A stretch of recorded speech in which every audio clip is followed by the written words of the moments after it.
Before we get started with this episode, I want to talk about the Texas Woodworking Festival happening on September 4th, 2021. If you're anywhere near Texas, you need to be checking this out. So what is the Texas Woodworking Festival? Well, it can be best described as a mix of a beer festival and a woodworking themed farmers market. They're bringing together local woodworking organizations, content creators, furniture makers, and tool manufacturers for a day of food, drinks, and all things woodworking. Please visit TexasWoodworkingFestival.com. There you'll find information about tickets, additional information about the schedule, and all the exhibitors and vendors. Look forward to seeing you there. Hi, and welcome to the 357th episode of the MWA podcast. I'm Kyle Barton. I'm here with my co-hosts, Yami Plotke, Sean Wisniewski, and Mark Hicks. Today, we're asking Jeff Miller the 5 questions. And if you want to hear more about Jeff, be sure to check out his interview on episode 356. So, before we get started, first, let me welcome you back to the show, Jeff. Great to be here. Great. Yeah, thank you for coming back. It's a long drive. Exactly. My pleasure. Exactly. But before we get started with the 5 questions, let's do a little Patreon shout out. So, Mark, who do we have to thank today? Well, we want to say a big thanks, as always, to all of our Patreon supporters. But today we're specifically singling out Brian Brazil. So thank you for your support, Brian. If anyone deserves to be singled out, it's Brian. That's so true.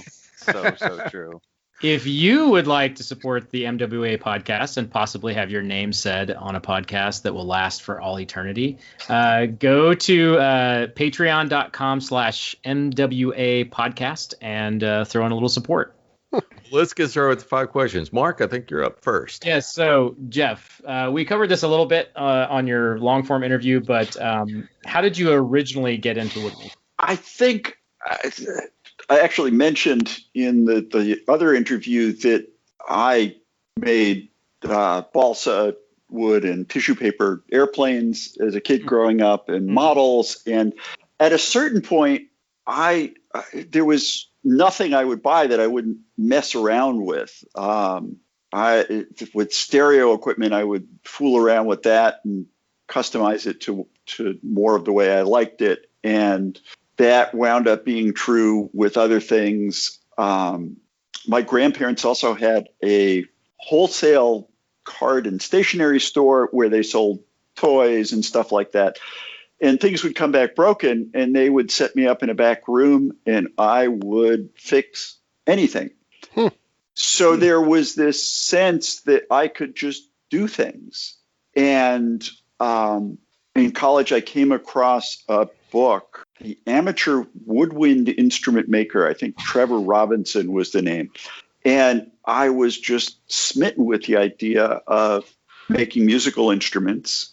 And I started doing it. I actually found someone with a shop who said they would help me out, but he got another job as maybe a repair person or a curator at a museum.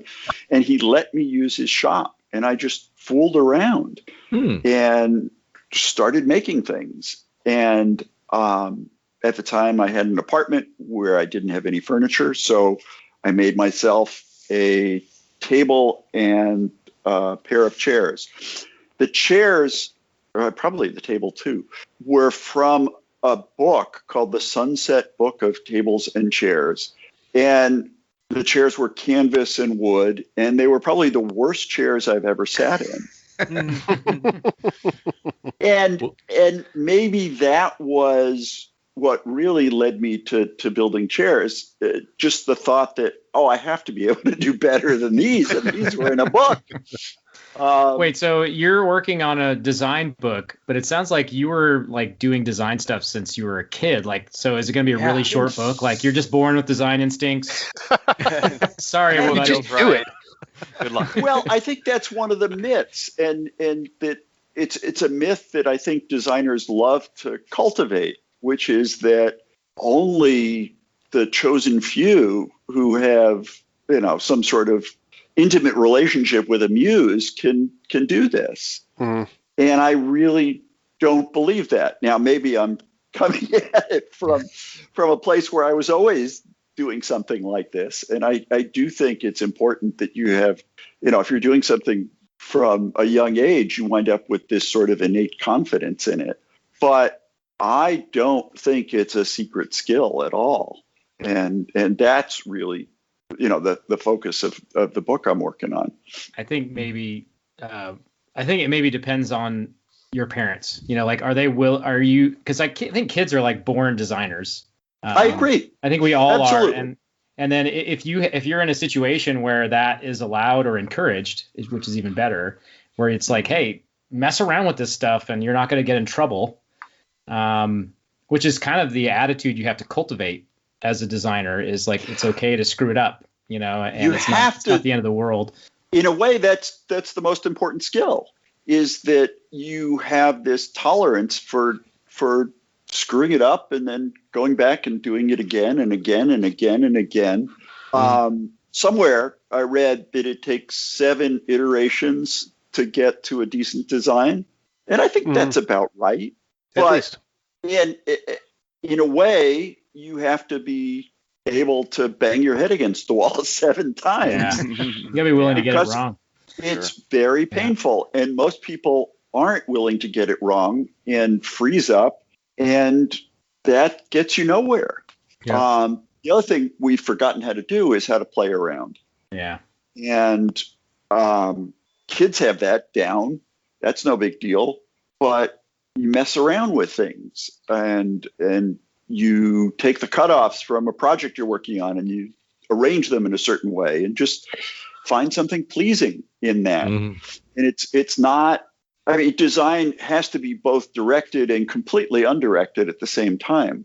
You have to let go of your sense that you've got to control all of it. Right. And let it go where it wants to go. Yep. Exactly. Now, one question I do have for you is, do you still have that table and chair? No. Oh, darn it. No, but I found a copy of the book. Oh, okay. All right. That's good enough. No, was it like bad furniture designs? Was that the name of the book? It should have been, but well, no wonder. There are really bad designs in there. So, well, before I get to my actual question, I just want to say, where I first found you, Jeff, was your chair making and design book, and I can't wait for your forthcoming design book, because that chair making and design book is the best chair making book I've read. I am not a chair maker as Kyle may be, but I am a prolific chair making book connoisseur. Well, his book is right over here in my bookshelf. It is a fantastic book. It is good to the point where I originally picked up a used copy and I went out and bought a new copy so that you could make a couple pennies commission on it, because I thought it was worth that to support you. It is a fantastic book. So I would absolutely encourage all our listeners to pick up the Jeff Miller's Chair Making and Design, in addition to the other books and the new one to come out. But to return to our questions, Jeff, what is your favorite tool? 2 answers to that. One, right now, it's got to be the fluting engine. I just gravitate to it all the time, and there's a sense of play and discovery, and it is meditative, and there's this sensual quality to making these ridiculous cuts over and over again. But since pretty much no one else has access to one of those, right? I think my 4.5 Lee Nielsen with a 50-degree frog will suffice as a stand-in for it. That really is the plane that I reach for the most, and I have a lot of planes. I'm not an insane collector, but there are way too many in my toolbox. What do you like that plane most for? Smoothing anything. And it's just so I've tuned it up, and just I just love working with it. There are plenty of other planes that I pull out for other very specific things, but that's my general smoother. Yeah, and let's not forget your book and video on ergonomics, as far as actually using the plane and how you should push through, as well as all kinds of other things. So the foundations of better woodworking. I think it's still available. It's one of these that F&W Media, Popular Woodworking Books, put it out, and when they got sold, it went to Penguin Random House. But they haven't really been pushing it very much. I have lots of copies. I bought out Popular Woodworking stock. Oh, geez. So I can send them out if people want. Available at your website? Yes. Yes. I don't know if it's a direct sale thing, but if you email me, we can figure something out. What about the video? Is it still available? I don't even know about that. Yeah. Because somehow I think that was collateral damage in the F&W bankruptcy. Oh, okay. That's a shame, because that was kind of instructive. I have both the book and the video, so yeah. The DVD, should I say? Right. Yeah, that does. It may still be available as a download somehow, but I'm not sure what's going on with that. Yeah, I don't know. Since they totally been what they got bought out, bankruptcy, bought out again. I don't know. Yeah. It was under Shop Woodworking, but I haven't been to that site in forever.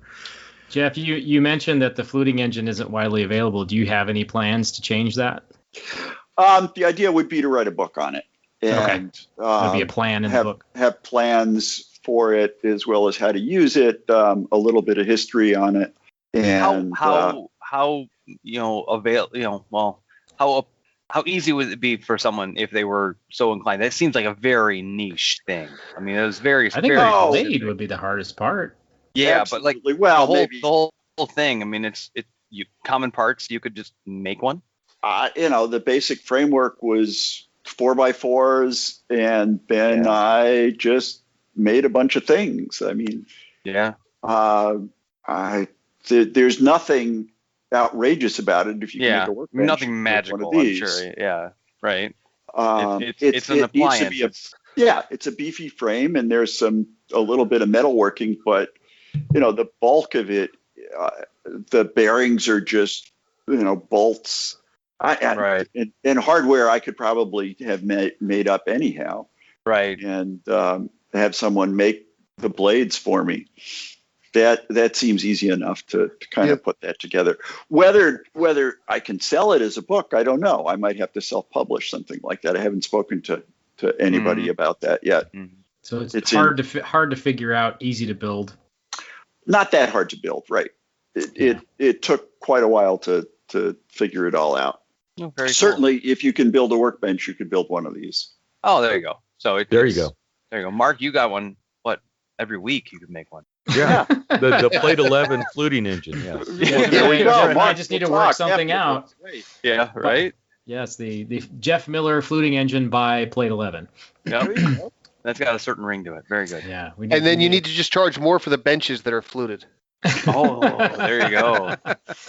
On the underside, though, so it doesn't interfere with the work surface. Jack plane that will flute the top of a bench really quickly.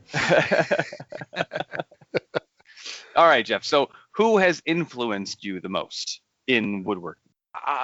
So early on, certainly Shaker Design. So there's no one individual, some of the Stickley furniture.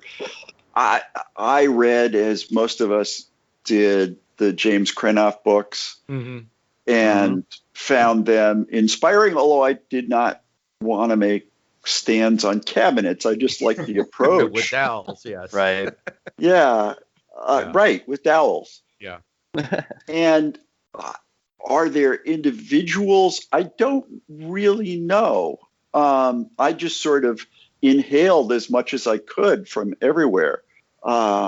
I have this enormous collection of fine woodworking magazines, and various people over the years have inspired this or that.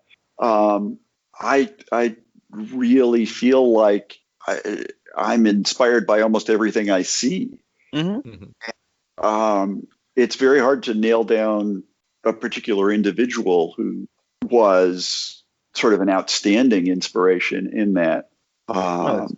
Perfectly understandable. I mean, good inspiration can come from anywhere. Yeah. And right. So I mean, I walk around. Architecture inspires me as I'm walking around. And well, you're in a great city to be inspired. Then. Exactly.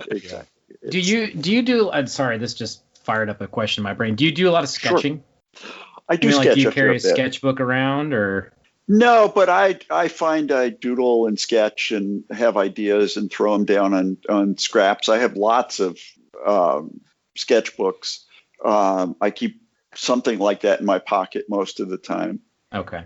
But I don't lose track of ideas very easily. If something really strikes me, it's going to rattle around in my head for a long time.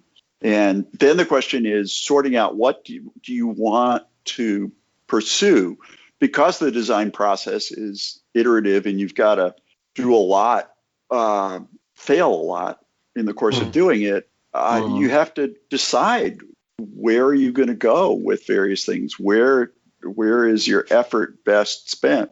And so a lot of the sketches or a lot of the ideas just go by the wayside, which is fine. That's how it should be. You can't be precious about them. No, and you have to be able to reject ideas very easily, as well as criticizing your own ideas, which can be really hard for some people.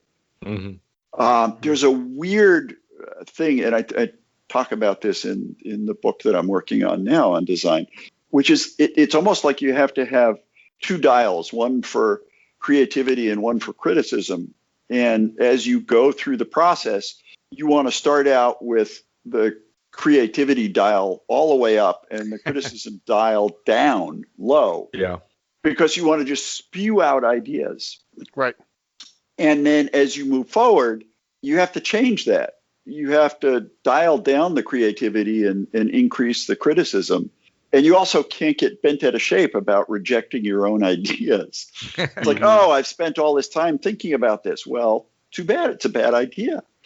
You see it, in 3 dimensions, and it just doesn't work. And sometimes you hang it on the wall for 20 years. Exactly. And it comes back. and so the other thing is keep your sketchbooks, because you never know what you're going to find in there as you become a better designer down the road. And it is very much a skill that you grow into by doing it, just like cutting dovetails. And so, down the road, something in that sketchbook can be a resource that you can come back to later. Well, fantastic. Sorry for that. No, you're good. Well, thank you for the response, Jeff. Sure. Yeah. Well, you might have actually semi-answered this question, but so what has been your biggest stumbling block? Did I answer it? What did I say? Well, you were talking about the designs and stuff like that, and knowing which ones to go after and which ones not to. So yeah. Sure. I have a different answer specifically to the question. And anytime you're trying to do something at a high level, I think your own personality winds up being a stumbling block. You have to you have to get past yourself in some ways and find your weaknesses and work on those. I learned this, I think, best in music, where you're completely expressing out loud in the moment in front of 600 people what you're doing, and you have to learn so much about yourself in order to do that at a high level. And insecurities and all kinds of other things can come to the forefront under that kind of thing. And in some ways, that's true about woodworking. I think one of the things that has been a stumbling block is that I'll design something that is just crazy difficult to make. And that's both something that allowed me or forced me to become a much, much better woodworker. But at the same time, it's not always a good thing to have a piece that you're afraid to go back and make again, because it's so hard to do. And not the Takata rocking chair, but there's another one. And, I love the piece. And I was actually going to ask you about that in your previous answers. Like, have you designed something that's like, oh, this is fantastic, but there's no way I can actually do the joinery to actually make this. Well, I had to sort of invent joinery and figure out how to do all kinds of crazy things for that rocking chair. As Mark realized in our last episode. Yes. With the bed. Yes. Oh. Okay. Yeah. To clarify, it's been a long time since that recording last week. I know. I mean, that was a week ago. Yeah, I know. Anyhow, yes, there's that can be a stumbling block, which is just going completely overboard on things. And at times, I mean, yes, sometimes simple things can be very challenging to do, but when you have crazy difficult things, it's a whole new level of challenge. And then I have people asking me for the plans for it's like, no, really, you don't understand. I can barely make this thing. And there's no way I can put it down on paper. Yes. You ever get the call from, one of the magazines? Hey, would you do an article on that chair? No, they know better. It'll be a 10-issue piece. Yeah, right. And, it's going to take a little bit to explain this. Just let you know. Yeah, right. Exactly. Right. Well, let me round out the last question. How has the internet influenced your work, Jeff? I don't know how it's influenced my woodworking. It's forced me to become a photographer, which, I'd always documented my work, but never really paid as much attention to what was going on. So I've had to do that. It's forced me to come out of my shell a little bit. I love teaching one-on-one and am incredibly comfortable doing that. But, just posting stuff effortlessly online, I don't do that. I have to work at that. But I don't know how it's changed, if at all, my woodworking.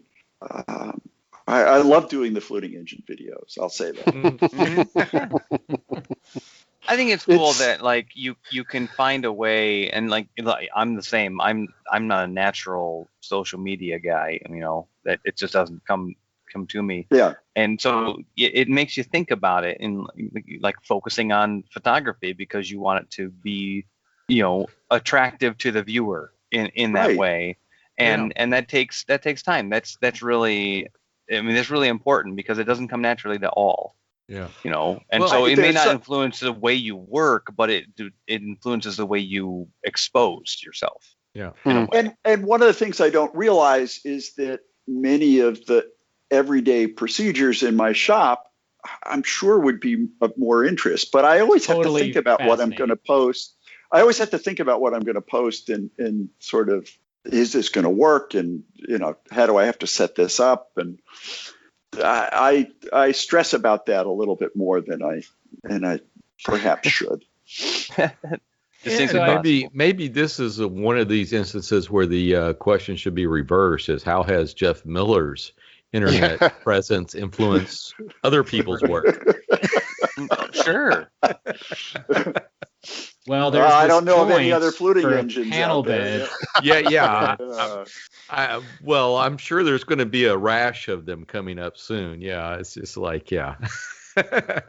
So, Jeff, do you think that if something like Instagram was around when you were figuring out some of the other pieces that you've really had to figure out and really enjoyed figuring out, do you think that you would enjoy posting about those more? You said the fluting engine, you love posting those videos. Is that because you're learning and you're, challenging yourself? It's just so much fun doing that in different ways. And sure, I think if Instagram were around earlier in my career, I would have tapped into it. I was very big on documenting my own work. And that's one of the crazy things I've been doing is going through old photographs of stuff. And, oh, God, I don't need 7 photographs of this. And, well, there you go. That is perfect content. Post those old photographs. Yeah, that's an idea. Yeah.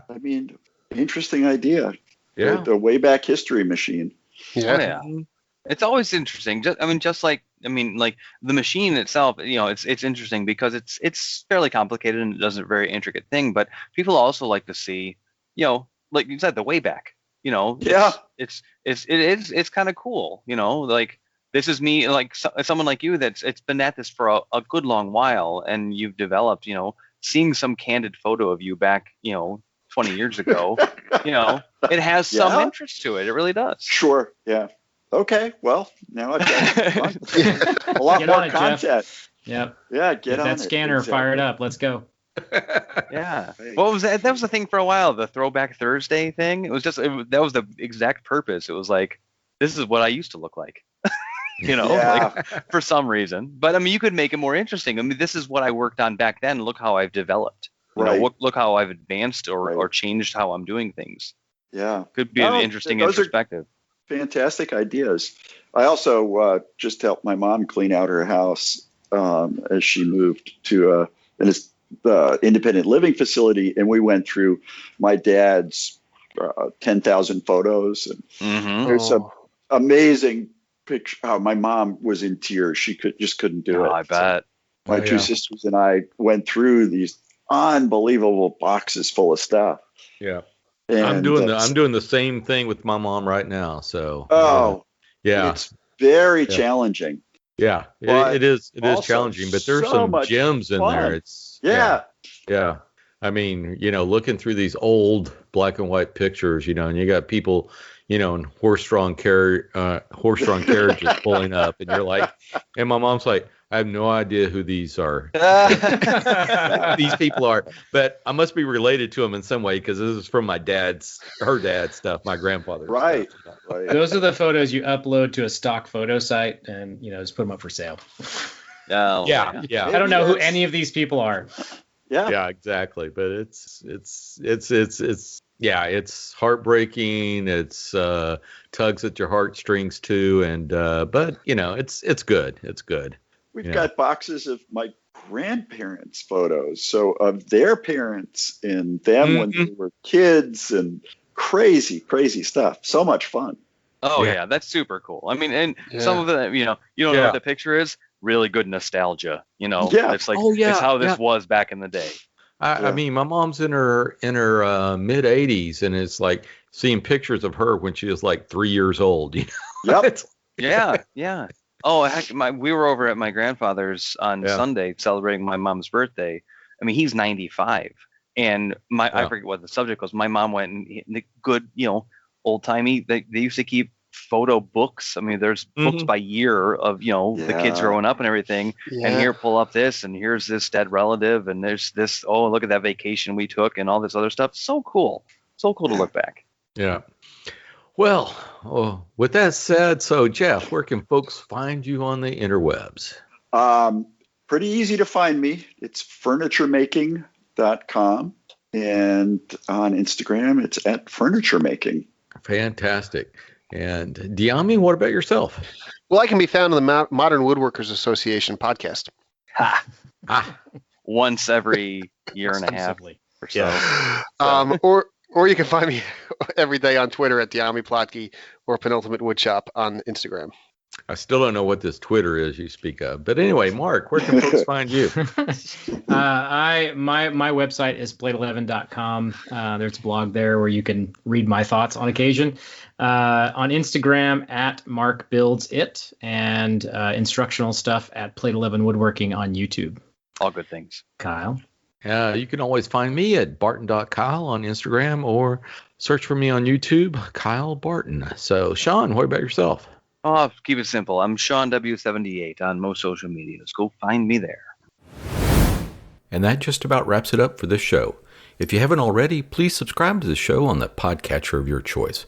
Just search for the Modern Woodworkers Association. And while you're there, please leave us a review. You can follow us on Instagram at MWA_podcast. And if you'd like to support the podcast, go over to patreon.com/MWA podcast. But the best thing you can do is tell a friend. Word of mouth goes a long way in sharing our discussion.